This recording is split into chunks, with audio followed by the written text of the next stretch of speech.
Mr. Yarborough, STEM and world history coming at you. Hey there, all you wild and crazy fourth graders in Ms. Walker's social studies class. I'm just your average floating head here, wandering around in orbit while I'm looking at some different things. Today we're going to look at some interesting characters, specifically those that were abolitionists and also part of the women's suffrage movement. Boy, I wish I sure had some hands. Let's talk about some of these abolitionists, though, because these abolitionists, for the most part, are also going to play a role in the women's suffrage movement also. Now, the first one, Frederick Douglass, was a former slave that escaped slavery. He wound up making his way out of slavery and moving up north to a safe house in New York where he was able to actually get married and have kids. One of the most famous things that Frederick Douglass did, though, was write Narrative in the Life of Frederick Douglass. This described what life was like for him as a slave. Now, once he escaped from slavery, he became very outspoken about slavery and how it should be done away with, especially after the Emancipation Proclamation takes place. He's a big spokesperson trying to end slavery.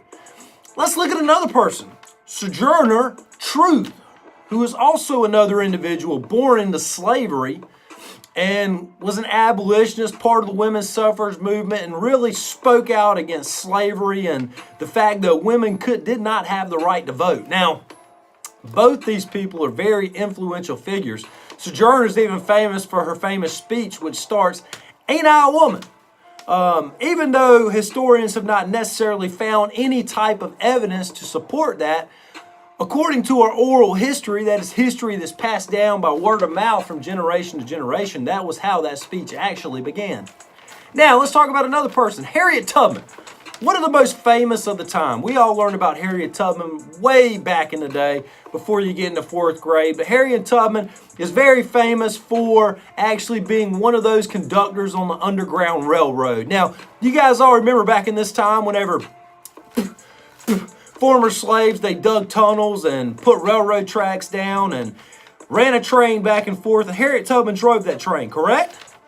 Right, incorrect. That is not what it was. It was secret passageways for slaves in the South to escape to freedom in the North, so they no longer had to be slaves. Harriet Tubman played a role in guiding these slaves to their freedom.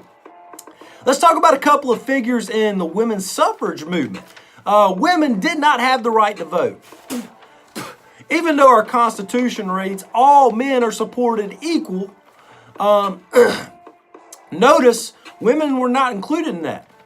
And the men of this time ran with it. Thomas Jefferson's wife, it's even noted by many historians that Thomas Jefferson's wife said, look, you guys need to include women in this United States Constitution, but they chose not to do that. So because of that, the men of this time period chose not to give women equal rights. But there were two ladies that started this influential movement that would begin this progressive era later in the 1900s, which would bring us to what we have today as far as women inequality.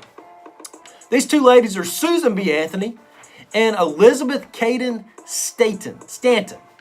They were both leaders of the women's suffrage movement, both funded the Nationals, and they founded the National Women's Suffrage Association, wrote pamphlets, gave speeches, and hosted conventions to promote the suffrage movement. If it were not for these two ladies, they were both also abolitionists. They disagreed with slavery. If it wasn't for these two ladies, it may have never started the movement, or we may not be to where we're at actually today.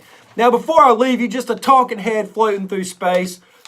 I caught wind of these individuals been killing it in Ms. Walker's class. Keep up the good work. Kariah, a.k.a. the Firecracker.